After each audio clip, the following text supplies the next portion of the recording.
right, welcome to today's episode of Tomorrow's Leader, where we dive deep on all things leader related to leading yourself and leading others. I am John Laurito, your host. Welcome back from hopefully a fantastic Memorial Day weekend. I had a wonderful weekend. I hope you did too. I hope you got time to spend it with your family, your loved ones, the people that you love and care about the most.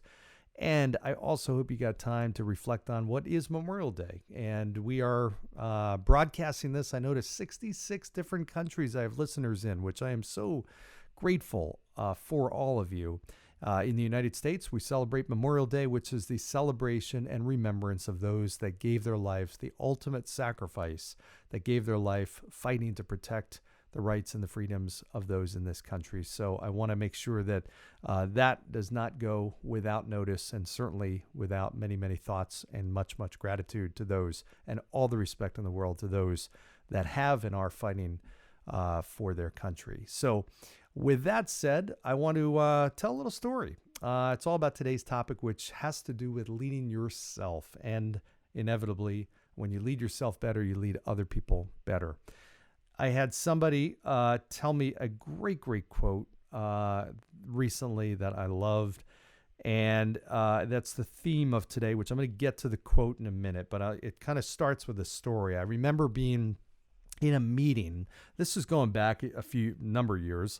I was running an office in Boston, and we had, I think, I'm going to say maybe 20 leaders that used to get together on a call every morning at 8 a.m. every single day for like 15 minutes. And I remember, and I was running the largest office in the country. These were all people running large offices and very, very capable leaders. And we were going through every morning a 15-minute call to go through the results of yesterday. And I forget exactly what it was, but we were kind of going through, and round robin, everybody had to report these numbers, daily numbers. And it was like this tedious, monotonous, just really, nobody liked it. Everybody hated it. And even my boss, who was running it, did it really begrudgingly. He didn't even want to do it. It was something pushed down from corporate, this and that. It was just, in any event, it was a bunch of BS. But we all hated it. And we were there on a call one morning, and I remember there was somebody we were on a conference call. So it was just phones. It wasn't, Zoom or anything like that. And I remember somebody left their microphone open, and you could hear them. Somebody must have walked in their office, and you could hear them clearly, loud as day. You could hear them say, I don't know, man, I'm on this stupid call. We have this stupid call every single freaking morning, 8 o'clock in the morning. We go. Now we're all listening to this, and I'm in the office with my boss. So he's running the call. I'm in the office there, and he interjects and says, hey, Joe, we can hear your phone. Your phone's not on mute. And apparently the guy still didn't hear it. He keeps going. And he's telling this person that came into the office, he's like, I'm on this call, stupidest call every morning. It's such a waste. 15 minutes. I go through 8 o'clock in the morning, these stupid numbers, and he's, bitching and complaining and this and that. Bottom line is, he was saying what we were all feeling. I mean, we all felt the same way. He just happened to voice it unknowingly on an open mic, and the boss heard. Anyway, boss didn't take it personally or anything like that. He felt the same way, to be honest with you. He wasn't even, would not have by choice been doing this. And that was part of the issues with the company as a whole. It was just kind of running as a top-down, didn't have the ability to really lead. It was a lot of order-taking, so to speak. But nevertheless, that was a period of time that this was taking place. But I remember that period, and really hating these calls, and realizing it wasn't going to change. The fact that I hated the calls and everybody hated the calls, wasn't going to change the fact that these calls were happening. It wasn't going to change the fact that every day I had to report my numbers. And it kind of struck me at that point that I had a choice, and that was either to go into these calls with this really negative attitude and start my day in a really negative place, or change my whole mindset about it and go into it with a little bit of a different, or a lot of a different attitude. And I had somebody tell me recently this quote, which I thought was great. If you can't get out of it, get into it. I'll say that again. If you can't get out of it, get into it. Now, we all have things in our life that this could really apply to, right? There's things, and you might be a brand new leader. You might not be a leader yet or a formal leader. You're trying to get into a leader role. You might be a mid-level leader trying to get to a senior level leader. You might be a senior level leader trying to get to C-suite, whatever the case may be. There are some things in the course of your day or in the course of your week or in the course of a quarter that you have to do that you don't like to do. You hate to do. Maybe you dread it. But if it's something you have to do, maybe you're the CEO and you've got to present to the board every quarter. There's a lot of pressure in that. There's a lot of anxiety. Maybe you're a senior leader, you're part of that, whatever the case may be. If you can't get out of it, then get into it.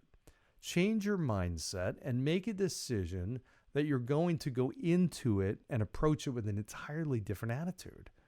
These daily calls at 8 a.m., my attitude could very easily have changed one of two ways. One, I could start my day. I go wake up in the morning and be like, oh, God, I got this stupid call. I got to get there at 8 o'clock in the morning, go through these numbers. I hate this.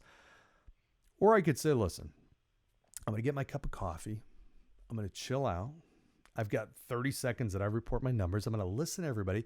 My goal is going to go into that and feel excited to give my numbers because I had such a great day the day before. My goal is to outdo this person or that person or everybody. My goal is to report better numbers than everybody else on that call. Whatever. Play a game with it and say, okay, can I get something different out of this? If I can't get out of it, let me actually get into it and pretend at first. Sometimes you got to do that. Sometimes you got to pretend that you love it, that you're like, okay, all right, awesome. If I truly did love this, what would it feel like? What would I be thinking? What would I be doing? And all of a sudden, your attitude truly does change. Now, my day went from starting on a bad note to starting on a neutral note to ultimately being like, all right, not only do I not mind these things, I kind of like them, especially on the days that I have good results to report. Instead of being a punishment, it became a little bit of more of an accolade and more of recognition. And then I changed my thought. I said, you know what? When I become the boss and I get to a point where, I can make the decisions, I'm going to choose from my own personal experience. I don't want to do this. This is not something that I benefited from. I know this is not the way that I want to lead. And again, my leader was in a position, he didn't have a choice at that point.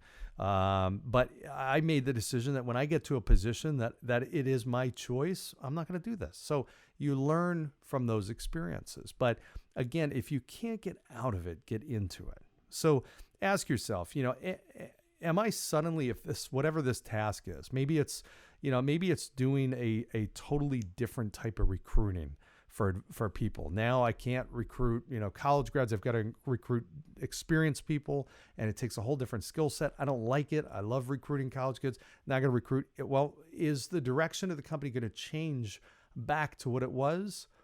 Probably not. If your organization is moving in a new direction, it's moving in a new direction for a reason. It's moving away from what you were doing to something else. So if you don't like that change, you have to be real and say, okay, is it going to suddenly change back? I don't know many companies at all that have moved back to what they were doing because, again, they've moved away from it for a reason. So you have to be reality-based and say, okay, even though I loved that old way of doing it, if it's not likely and realistic that it's going to change back to that, then I can't get out of doing this new way or doing it the new way or new system or new approach or new strategy. Then let me get into it instead of complaining about it, being negative about it, and having these just, stressed out, anxious, negative thoughts. Let me change it into something that's positive. And let me say, okay, let me dive into this head first. All right, I got to use a new system. I got to switch from, one CRM over to a different CRM or switch now to Salesforce. And I'm used to using something totally different. And I don't like the new system, whatever it is. Well, I can't get out of it, right? I'm going to have to convert. So let me just dive into it. Instead of trying to get out of it, let me get into it.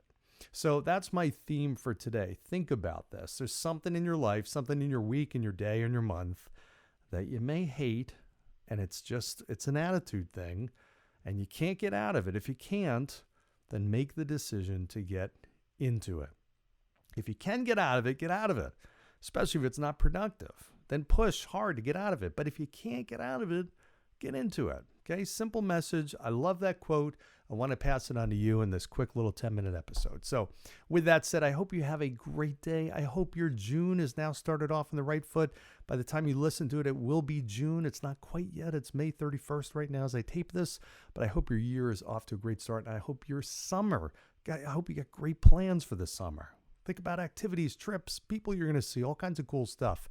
And tell me about it. I'd love to hear about that. I've got some pretty cool plans myself.